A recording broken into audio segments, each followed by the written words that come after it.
Hey guys, what's going on? This is Tylearn, and today I'm going to be doing what if Piccolo got his potential unlocked / what if Piccolo was not trash post Cell Saga. Now for this what if to work, there are going to be a few changes like Piccolo's strength, the place he will be in, and overall changing his role in the Buu saga. So take this in before nagging me in the comments why Piccolo seems a lot stronger than he is presented in canon. Now for this what if to take place, we are going to say for the sake of the story, Piccolo will be relative to that of SSJ2 adult Gohan rather than being below him and even of the likes of Supreme Kai. We will also say that when Gohan gets his energy back, he tries to storm off in a blind rage, zooming past everyone and just goes straight ahead for Babadis goons. Now with that basic premise being set up, we can now get into the story. Again, hope you guys enjoy this what if. I do love Piccolo, he's my favorite character, so making this what if was pretty fun, and with that being said, let's get right into the intro. Hey, collecting rings like a Sonic. Bitches wanna party. My wrist getting heavy. Got 'em on a diet, yeah. Flex like I'm Hogan. Yo, be coming over. We respect. Now we start our story off when Gohan gets his energy stolen, and as said in the intro, Gohan decides to spurg out after he's healed and goes in and rushes after Spopovich and Yamu. This then leads into the rest of the Z Fighters arriving, and this time Gohan and Krillin get spat on rather than Piccolo and Krillin, which would then lead into Goku, Vegeta, and now Piccolo to go in and attempt to stop Babidi and his goons. Goku and Vegeta's fights take place as in canon, while Piccolo would be in Gohan shoes facing Dabura. Now with this version of Piccolo having the same amount of power of that of SSJ2 adult Gohan, he would also be a much more smart and tactical fighter in comparison to Gohan and has a lot more versatility and a lot more ways to kill Dabura. Now in the manga, Gohan was able to fight Dabura just fine and was even eating an off-guarded attack from him. With Piccolo having the same amount of power as Gohan, he would be able to not only do that, but also be able to use other techniques to catch Dabura off guard. However, Vegeta would still get mad and a little bit disappointed at the fact that Piccolo is not completely bullying this guy and is using a lot more smarts and strategy rather than just simply overpowering him and just one-shotting him.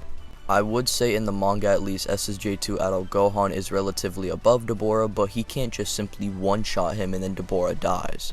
I feel like this version of Piccolo would do what he tried to do against Frost, and he would wrap Dabura easily and prepare a special beam cannon that's about to kill him. However, that is until Vegeta then distracts everyone by going Majin Vegeta, giving Dabura enough time to escape and time for Majin Vegeta to be born. Shin would then say how he's going to relocate them, but before that, Piccolo would specifically recommend to be left here because he's got a score to settle with Dabura. Shin acknowledges Piccolo's words and he teleports himself and the two Saiyans back in the World Tournament, but before that, he would then tell Piccolo to please be careful.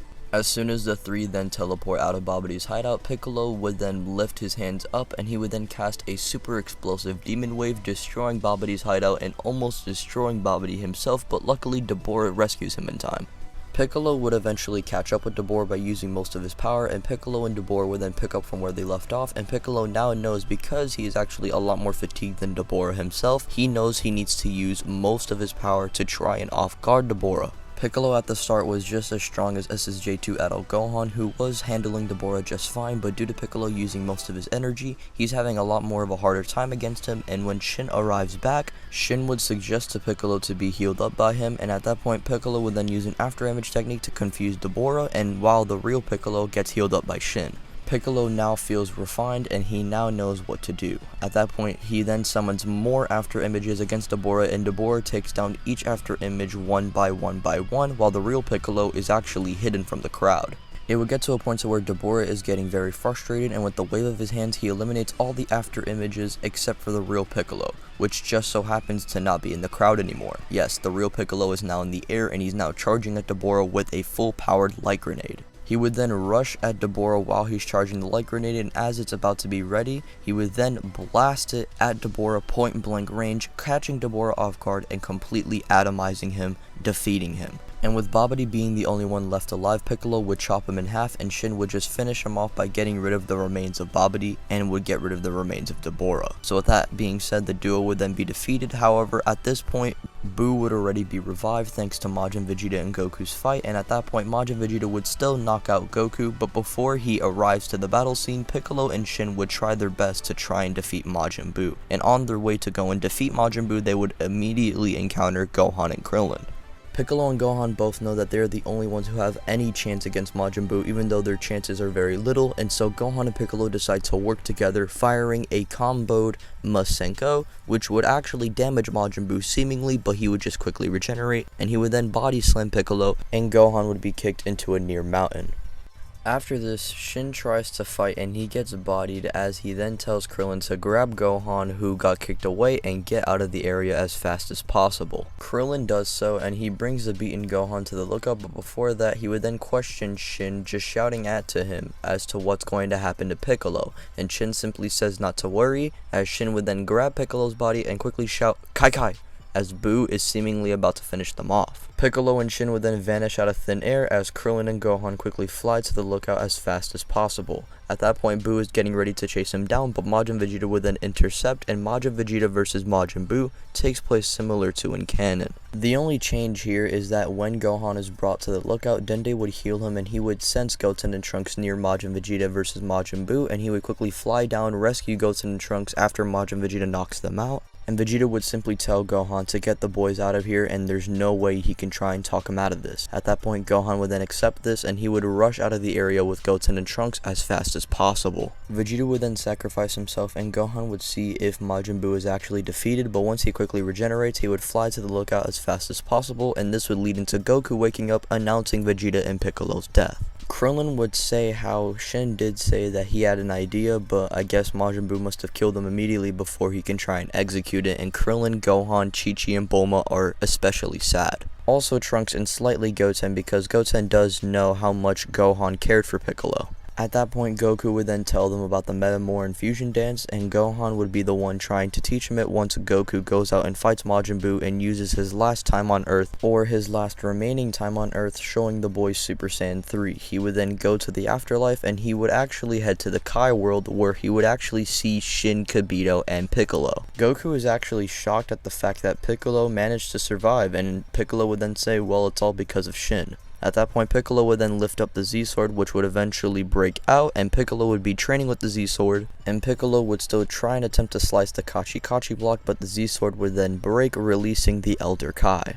As this is all going down, eventually Super Buu would be born, since I do think Evil Buu would still come out when he eventually arrives to the lookout, and when the boys are in the time chamber, Gohan would be the one to stall. He would let out all of his rage, regaining the same rage that his teen self, and even pushing himself even further when he sees his mother die. However, this power is just not enough to beat Super Buu completely, but he is able to stall time a lot longer than Piccolo actually, and eventually Gohan would be defeated, while Super Buu would then walk into the time chamber where he would encounter Gotenks, and that encounter plays out similar to in canon. Gohan is feeling really hopeless at this point, and all he can do is sit back and watch Gotenks fight Super Buu, and he would get cocky and proceed to almost finish him, but the time of the fusion would then run out at the last minute. At that point, Super Buu would then get bored, and he would then say to the Z Fighters, or Goten, Gohan, and Trunks, aka what's left of the Z Fighters, that he's just going to sleep until a strong fighter arrives. And at that point, Piccolo would eventually be done getting the Elder Kai ritual, and he would then arrive onto the battlefield. Piccolo seemingly is a completely different person, and he wouldn't get cocky like Ultimate Gohan, and so he would just beat Super Buu similar to how Ultimate Gohan did, but without the cockiness, and that basically means that Piccolo will be finishing off Super Buu before he can even get the chance to absorb Gotenks or Gohan. Super Buu would be killed off, which means no Oob, no Kid Buu, or Fat Buu.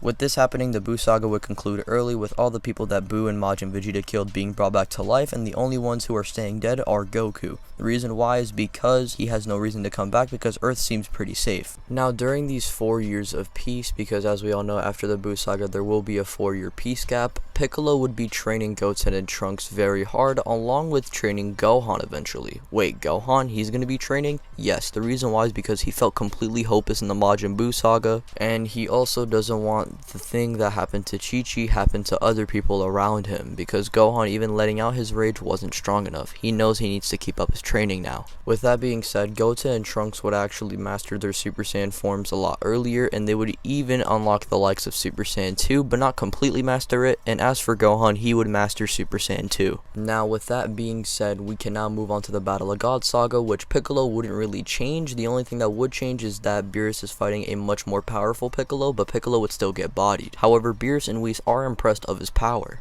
And this would then eventually end up with Goku being revived for a day to try and help out, and this would lead into the 6 Saiyans then doing the Super Saiyan God ritual, with Vegeta this time getting the God power because Goku's not going to stay on Earth anytime soon.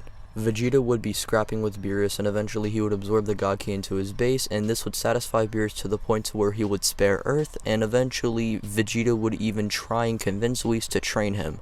I do also feel like when Vegeta is training with Beerus and Whis after a few months, Whis would actually be intrigued of Vegeta potentially having a sparring partner, or that idea of Vegeta having a sparring partner. Vegeta would then say how not really anyone on Earth can potentially really train with him, and at that point Whis would then give the idea of potentially Piccolo joining, because he is the strongest on Earth, you know, not counting Vegeta. At that point Vegeta would say how he wouldn't mind this idea, and Beerus wouldn't mind either. I mean, training a Namekian or seeing a Namekian train and potentially maybe surpass him, it could be an interesting idea.